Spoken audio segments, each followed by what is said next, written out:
नमो नमः, मैं हूं ऋषांक और स्वागत है आप सभी कार्क ज्ञान पर। आज की वीडियो में हम आपके लिए कक्षा 10 एमपी बोर्ड के बोर्ड परीक्षा के पेपर का एनालिसिस लाए हैं, जिसमें हम आपको बताएंगे कि कितने प्रश्न आपकी बोर्ड परीक्षा में आते हैं, वह प्रश्न कैसे होते हैं, कितने अंक के होते हैं, आप उन अंकों को पूर्ण कैसे पा सकते हैं।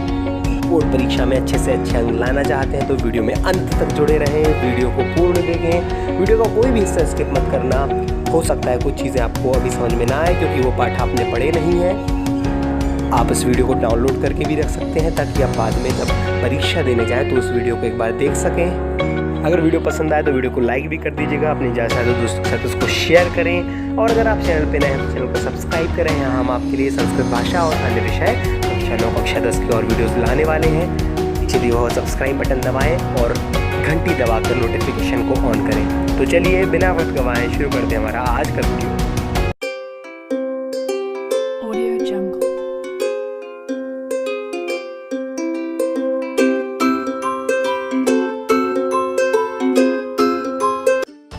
नमो नमः। आज हम कक्षा 10वीं के संस्कृत के पेपर का विश्लेषण करेंगे। इसमें देखेंगे कि कितने प्रश्न आते हैं, किस प्रकार के आते हैं और उनमें क्या क्या पूछा जाता है। तो सबसे पहले हम देखेंगे निर्देश। सर्वे प्रश्नः अनिवार्यः, इसका अर्थ है सभी प्रश्न अनिवार्य हैं। दूसरा निर्देश है प्रश्नानां सम्मुखे अंकाः प्रदत्ता, सभी प्रश्नों के सम्मुख अंक दिए हुए हैं। चलिए प्रारंभ करते हैं हम। सबसे पहले हम देखेंगे इस प्रश्न पत्र में 19 प्रश्न आते हैं और देखिए प्रश्नों के जो अंक हैं वो भी दिए हुए हैं। इसमें पहला प्रश्न 5 अंक का है। यह पहला प्रश्न व्याकरण से है और 5 अंक का है। प्रत्येक के लिए एक एक अंक आवंटित किया गया है। फिर इसके बाद दूसरा प्रश्न भी कहाँ से लिया गया है? व्याकरण से। इसके लिए भी ये 5 अंकों का प्रश्न होता है। तीसरा प्रश्न है, ये भी व्याकरण का है, ये भी 5 अंकों का है। प्रश्न नंबर 4 ये भी व्याकरण का है और 5 अंक का आता है। प्रश्न नंबर 5 ये भी 5 अंक का आता है। लेकिन प्रश्न नंबर जो 5 है वो आपके कहाँ से आता है? पाठ से। पाठों के जो रिक्त स्थान होते हैं वो प्रश्न नंबर 5 के अंतर्गत होते हैं और 5 अंक के होते हैं। इसके बाद छठवां प्रश्न ये पाठ से होता है। पाठ का प्रत्येक प्रश्न के लिए 2 अंक आवंटित हैं और 3 प्रश्न करने होते हैं, तो इसलिए ये 6 नंबर का प्रश्न होता है। छठवां प्रश्न 6 अंक का। इसके बाद हम देखेंगे प्रश्न नंबर 7 ये 2 अंक का है। प्रश्न नंबर 8 ये भी 2 अंक का है। 7वां और 8वां प्रश्न व्याकरण से है। इसके बाद हम बात करते हैं प्रश्न 9 की। तो प्रश्न 9 जो है वो 10 अंक का है। इसमें 2 गद्यांशों में जितने भी प्रश्न होते हैं उनके सभी के उत्तर देने होते हैं। तो यहाँ पे दिया हुआ है 9वें प्रश्न में का, खा, गा 3 गद्यांश में से अपने को 2 करने होते हैं और 2 होते हैं 5-5 अंक की। तो यानी जो 9वां प्रश्न है वो हमें 10 अंकों का प्राप्त होता है। इसके बाद आता है प्रश्न नंबर 10। ये भी आपका पुस्तक से लिया जाता है और ये श्लोकों में से प्रश्नोत्तरों को छांटने के लिए होता है। ये भी 10 अंक का होता है। प्रश्न नंबर जो 11 है वह आपका 4 अंक का है और ये 4 अंक आप बहुत आसानी से ले सकते हैं क्योंकि जोड़ियां हैं। आ कॉलम और दीर्घ आ कॉलम दोनों में ही आपको सब कुछ दिया हुआ है। सिर्फ आपको थोड़े से दिमाग लगा करके अपने को सोचना है और उत्तर आसानी से हम लिख सकते हैं। तो 4 में से हम 4 अंक बहुत अच्छे से बहुत आसानी से प्राप्त कर सकते हैं। इसके बाद बात करते हैं प्रश्न नंबर 12 की। पाठों से आता है जो आम और ना के रूप में होता है और 4 अंक का होता है। प्रश्न नंबर 13 भी 4 अंक का है। प्रत्येक के लिए 1-1 अंक है इसमें। प्रश्न नंबर 14, ये आपको फ्री फंड के नंबर हैं, इनको आप अभी से याद करना प्रारंभ कर दीजिए। सुभाषित पाठ, सुभाषित का अर्थ होता है वैसे सुभाषित, सुंदर भाषा, सुंदर कथन, अच्छा कथन। तो आपको अपनी पुस्तक में देखेंगे सुभाषित नाम का एक आपको पाठ मिलेगा। उस पाठ से आपको कोई भी जो आपको बहुत सरल, बहुत अच्छी लगती हों, ऐसे कम से कम 3 श्लोक याद कर लीजिएगा। 3 श्लोक जो आप याद करेंगे तो यहाँ पे लिखने के लिए केवल 2 ही आते हैं और वो आते हैं 4 अंक की। 15वां प्रश्न है व्याकरण का, जिसमें प्रार्थना पत्र या पत्र होता है, वो 4 अंक का है। 16वें नंबर का प्रश्न वाक्यों की शुद्धिकरण के लिए होता है, ये व्याकरण का प्रश्न है, ये भी 5 अंक का है। प्रश्न नंबर 17 की ये कहानी है, कथा को क्रम के अनुसार जोड़ना है, ये 5 अंक की होती है, इसमें भी हम आसानी से अंक प्राप्त कर सकते हैं। इसके बाद आता है प्रश्न नंबर 18, जो कि अपठित होता है और आपकी कहने को ही यह अपठित है, लेकिन पुस्तकों के पीछे ये अपठित दिए होते हैं और ये 1-2 साल में रिपीट किए जाते हैं। आप उनको देख लें और आसानी से इसमें 5 में से 5 अंक आप प्राप्त कर सकते हैं। आखिरी प्रश्न आपका है निबंध का, जो कि 10 अंक का होता है। तो चलिए अब हम प्रारंभ करते हैं। इसका विश्लेषण। पहले प्रश्न में संधि पूछते हैं, ये आगे पीछे भी हो सकता है।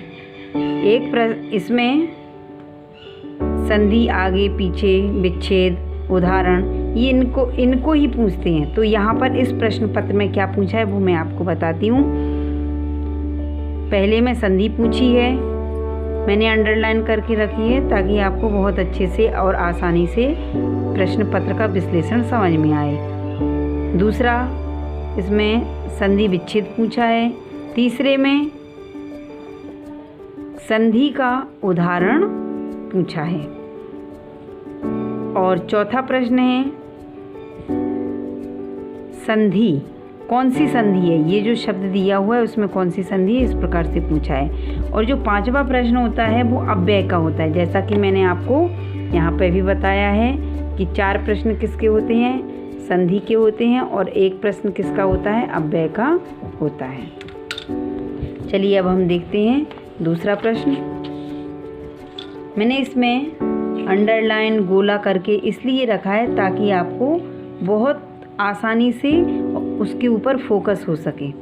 दूसरा प्रश्न है आपका इसमें समास और उपसर्ग, तो 3 समास हैं और 2 उपसर्ग हैं, ये टोटल 5 अंक का आता है। चलिए देखिए, समास है तो यहाँ एक उदाहरण दिया हुआ है। पहले दूसरे प्रश्न में यहाँ पूछा है समास कि कौन सा समास है। खा नंबर में पूछा है समास का विग्रह है। गा में पूछा है इस पद में कौन सा समास है। और ये 2 प्रश्न हैं उपसर्ग के, देखो मैंने इन पे गोला करके भी रखा है। कैसे पूछा है कि इस पद में उपसर्ग है और इनमें से उपसर्ग हैं, कोई एक है इनमें से। इसी क्रम में अब हम देखेंगे तीसरा प्रश्न। तीसरे प्रश्न में ये भी व्याकरण का प्रश्न है। इसमें धातु से संबंधित जो धातु रूप होते हैं उससे संबंधित प्रश्न पूछा जाता है। ये देखिए, धातु रूपाणी धन अव्यय, यानी धातु रूप आपको 4 हैं और अव्यय का प्रश्न 1 है। यहाँ उदाहरण दिया हुआ है इत्यस्मिन् पदे धातु अस्ति, इस पद में धातु है, आपको इनमें से छांटना है। दूसरे प्रश्न में पूछा है इसी के खा नंबर में कि इस पद में कौन सा लकार है। तीसरे में पूछा है इस पद में कौन सा पुरुष है। इसी के घा में पूछा है कि कौन सा वचन है। अब आपने ध्यान देना क्या क्या पूछते हैं, धातु, लकार, पुरुष और वचन, चारों चीज हो गई। जो कि प्रश्न में पूछी जाती है। हम किसी को भी ऐसा नहीं बता सकते कि इसमें लकार से हमको क्या करना है, पुरुष से क्या मतलब है, वचन से क्या मतलब है, यानी हर चीज़ महत्वपूर्ण है। इसके बाद आता है आपका अव्यय। ये मैंने गोला करके रखा है। ये सारे प्रश्न किससे संबंधित हैं? धातु से। और आखिरी प्रश्न है अव्यय से। एक वाक्य दिया हुआ है, इस वाक्य में आपको अव्यय छांटना है। इसके बाद हम बात करते हैं प्रश्न नंबर 4 की, जो कि 5 अंक का आता है। प्रत्येक के लिए 1-1 अंक आवंटित हैं। प्रश्न नंबर 4 में प्रत्यय का उदाहरण पूछते हैं। ये देखिए आप यहाँ पे प्रत्यय धन सूक्ति। प्रत्यय आते हैं आपके 4 और सूक्ति आती है 1। उदाहरण अस्ति, प्रत्ययस्य उदाहरणम अस्ति। इस प्रत्यय का उदाहरण है, तो इनमें से अपने को छांटना है। यहाँ पर भी दिया हुआ है पदे प्रत्यय अस्ति, इस पद में प्रत्यय है, इनको भी छांटना है। प्रत्ययस्य उदाहरणम अस्ति, इस प्रत्यय का उदाहरण छांटना है। इस पद में प्रत्यय है, इस पद में कौन सा प्रत्यय। अब आप यहाँ देखिए, जो कृत प्रत्यय है 1, 2, 3 उदाहरण कृत प्रत्यय, और एक कौन सा है? स्त्री प्रत्यय का उदाहरण पूछा हुआ है। इसके बाद हम बात करते हैं 5वें प्रश्न की। जो चौथा प्रश्न है, इसी का 5वें अंक का जो है वो है सूक्ति। यहाँ मैंने अलग से लिख के भी रखा है ताकि आपको समझ में आ जाए कि इस सूक्ति में कौन सा पद छूटा हुआ है जो कि रिक्त स्थान के रूप में भरना है। तो ये वाला 1 अंक आप बहुत आसानी से इसलिए ले सकते हैं क्योंकि एक ही पाठ है। अंतिम पाठ जो है वो सूक्ति का है, और उसमें जो भी रिक्त स्थान है आप उसको देख लीजिए, जितने भी हैं। और ये पक्की बात है कि उसमें से एक आता ही है। प्रश्न नंबर 5 आपके पाठों से लिया गया है, जो कि रिक्त स्थान है। और सबसे सरल, सबसे अच्छी बात ये है कि इन रिक्त स्थानों में भरने के लिए विकल्प ऊपर ही दिए रहते हैं। आप इनको पढ़ेंगे, देखेंगे और आसानी से भर सकते हैं। प्रत्येक के लिए 1-1 अंक आवंटित है। इसके बाद हम बात करते हैं प्रश्न 6वें की। जो 6वां प्रश्न है वो है त्रयाणाम प्रश्नानाम उत्तराणि। 3 प्रश्नों के उत्तर किसमें देना है? संस्कृत भाषायाम, संस्कृत भाषा में 1 वाक्य में। ठीक है, 1 वाक्य के उत्तर हैं, और ये उत्तर कई बार बार रिपीट होते हैं, इसलिए इसमें घबराने की ज़रूरत नहीं है। आगे की वीडियो में हम आपको बतलाएंगे महत्वपूर्ण प्रश्नों के उत्तर, और ऐसे महत्वपूर्ण प्रश्न जो परीक्षा में बार आते हैं। तो यहाँ पे 5 प्रश्न दिए हुए हैं, जिसमें से आपको 3 करने हैं। बहुत आसानी से आप इसमें भी 6 अंक ले सकते हैं। प्रश्नों के उत्तर लिखने का बहुत सरल तरीका अगली वीडियो में हम आपको बताएंगे कि 1 वाक्य का उत्तर है तो भी आप बहुत अच्छे से याद कर सकते हैं, 1 पद का उत्तर है तो भी आप बहुत अच्छे से उसको याद कर सकते हैं। इसके बाद बात करते हैं 7वें प्रश्न की। 7वां प्रश्न आपको शब्द रूप से मिलता है। जो धातु रूप थे वो तो विकल्प में दे दिए उन्होंने, लेकिन जो शब्द रूप हैं वो यहाँ पर निर्देश के अनुसार दिए हैं। 2 अंक का है। जैसे कोई भी शब्द दिया होगा, उसकी विभक्ति और वचन, इस प्रकार से प्रश्न दिया होगा और आपको उसको लिखना होगा। 1, 2, 3 दिए हुए, 3 में से आपको द्वयोः माने होता है 2, किन्हीं 2 के बारे में आपको लिखना है। जैसे साधु चतुर्थी विभक्ति एक वचन का शब्द लिखना है, युष्मत् तृतीय विभक्ति बहुवचन का शब्द लिखना है, रमा सप्तमी विभक्ति बहुवचन का शब्द लिखना है। इसके बाद बात करते हैं 8वें प्रश्न की। 8वें प्रश्न में शब्द दिया होता है, यहाँ शब्द पूछा है लेकिन यहाँ पर शब्द दिया होता है और आपको विभक्ति और वचन बताना होता है। या कभी कभी वो क्या पूछ लेते हैं, हाँ, इसमें आपको विभक्ति और वचन ही बताना है और 2 अंक का। इसके बाद हम बहुत ही सरल तरीके से 10 नंबर प्राप्त करने वाले प्रश्न नंबर 9 और 10 की बात करते हैं, क्योंकि प्रश्न नंबर 9 का गद्यांश दिया होता है 1, 2, 3। 3 गद्यांश दिए होते हैं। और सबसे अच्छी बात ये है कि इन प्रश्नों के जो उत्तर होते हैं वो इसी में दिए होते हैं। लेकिन हम गलती सबसे बड़ी कहाँ करते हैं कि का, ख और गा में से हम क्या समझते हैं कि हमको कोई 2-2 उत्तर देने हैं, तो 2 इसके देते, 2 इसके 2 देते। ये गलत तरीका है। तो फिर सही तरीका क्या है? कोई से 2 गद्यांश आप चुन लीजिए, चाहे का और खा, चाहे का और गा, चाहे खा और गा।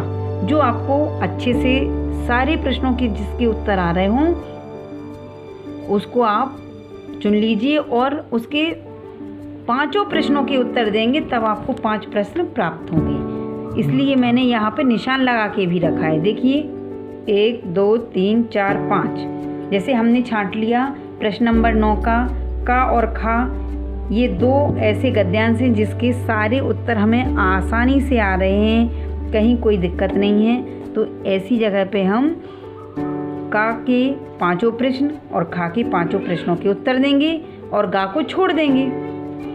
प्रश्न नंबर 10 जो गद्यांशों से प्रश्न नंबर 10 जो कि पुस्तक से लिया गया है, पाठ्य पुस्तक से, जो श्लोकों वाले पाठ होते हैं उनसे लिया गया है। पद्यांश 3 दिए होते हैं, का, खा और गा।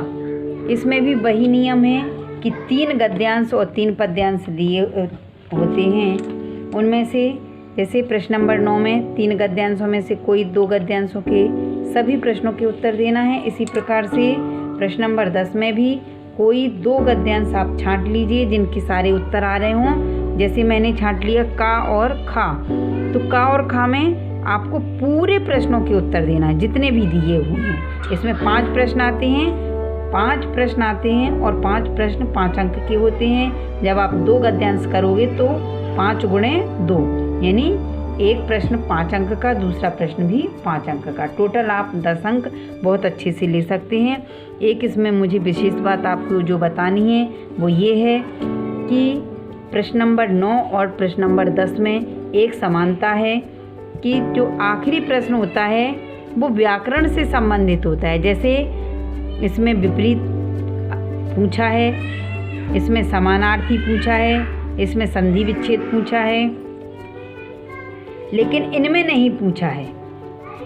तो आप ऐसे प्रश्नों का चयन कीजिए, ऐसे गद्यांशों का चयन कीजिए जिसका आखिरी प्रश्न आपका कंफर्म हो, बिल्कुल सही हो, आसान हो, आपको समझने में लिखने में बहुत सरल है। यदि आपको व्याकरण वाला प्रश्न अच्छे से आ रहा है तो कोई दिक्कत नहीं है, आप उसका चयन भी कर सकते हैं। इसके बाद हम बात करते हैं आपके 11वें प्रश्न की। 11वें प्रश्न पाठ से लिया गया है। पाठ में जो जोड़ी दी होती है वो दी है, 5 दिए हुए हैं, कोई 4 आपको करने हैं और 4 अंक के हैं।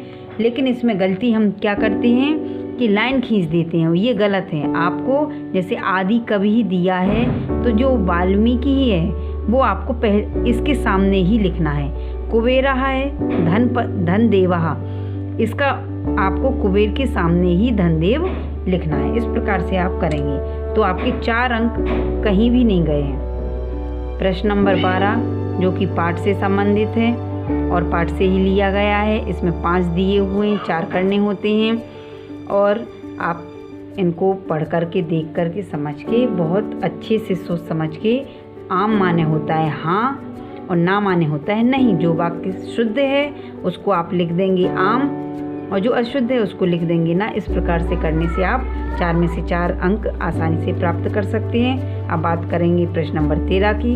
13वें प्रश्न में कोई 4 प्रश्न करने होते हैं। यहाँ पे मैंने अंडरलाइन करके इसीलिए रखा है और ये प्रश्न एक पद में उत्तर देने वाले हैं। इन प्रश्नों के उत्तर आपको एक पद में देना है। इसके बाद हम बात करते हैं प्रश्न नंबर 13 की, जिनमें एक पद में उत्तर देने होते हैं और कोई 4 करने होते हैं और दिए होते हैं 6 में से 4 आप आसानी से कर सकते हैं। प्रश्न नंबर 14 फ्री में आपको इसके अंक प्राप्त हो सकते हैं। कैसे? क्योंकि सुभाषित पाठ के कोई से 2 आसान श्लोक जो आपने लिख कर देखे हैं, याद किए हुए हैं, उनको ही आप लिखिए जो इस प्रश्न पत्र में ना आए हो। तो इसके लिए आप 3 याद कर सकते हैं, 4 याद कर सकते हैं और अपने पसंद के याद कर सकते हैं।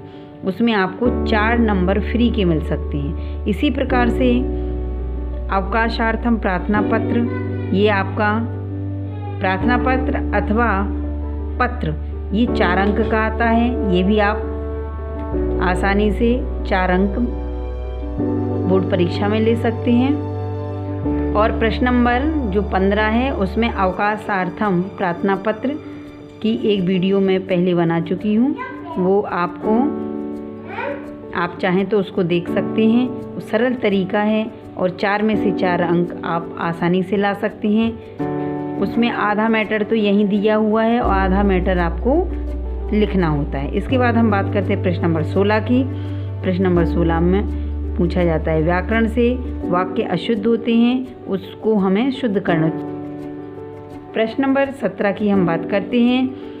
ये आपको 5 अंक आंख बंद करके आप प्राप्त कर सकते हैं इसको। क्यों? क्योंकि ये कथा वाले पाठ कितने हैं? थोड़े से ही पाठ हैं जो कथा वाले हैं। उन पाठों में कथा दी हुई है और उन कथा वाले पाठों में आप कथा क्रम संयोजन देख करके क्या बता सकते हैं, उसको क्रम में लिखना बता सकते हैं। इसके बाद हम बात करेंगे प्रश्न नंबर 18 की, जो है अपठित। कहने को अपठित है लेकिन पुस्तक में पीछे ये गिने चुने दिए हुए होते हैं और आपको इनमें से ही ये प्रश्नों के उत्तर छांटने होते हैं। ये 5 अंक का आता है और जैसे शीर्षक पूछा जाता है और बाकी के इसी में से पूछा जाता है और व्याकरण से संबंधित भी 2 प्रश्न नीचे होते हैं। इसके बाद हम बात करते हैं 19वें प्रश्न की, जिसमें 4 निबंध दिए होते हैं और स्पष्ट लिखा होता है कि शत शब्देषु संस्कृत भाषायां निबंधम लिखत। 100 शब्दों में संस्कृत भाषा में निबंध लिखिए। अधोलिखितेषु विषयेषु, नीचे लिखे हुए विषयों में, एकम विषयम, किसी एक विषय पर, स्वीकृत माने स्वीकार करके, नीचे लिखे हुए विषयों में से किसी एक विषय पर 100 शब्दों में संस्कृत भाषा में निबंध लिखिए।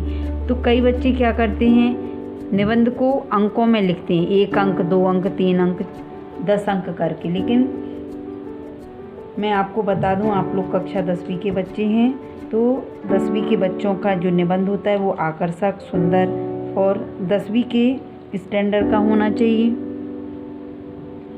और हम क्या करते हैं, नंबर डाल के लिखते हैं। हालांकि नंबर तो हमको मिल जाते हैं लेकिन उतने अच्छे नहीं, प्रभावी ढंग का नहीं होता है।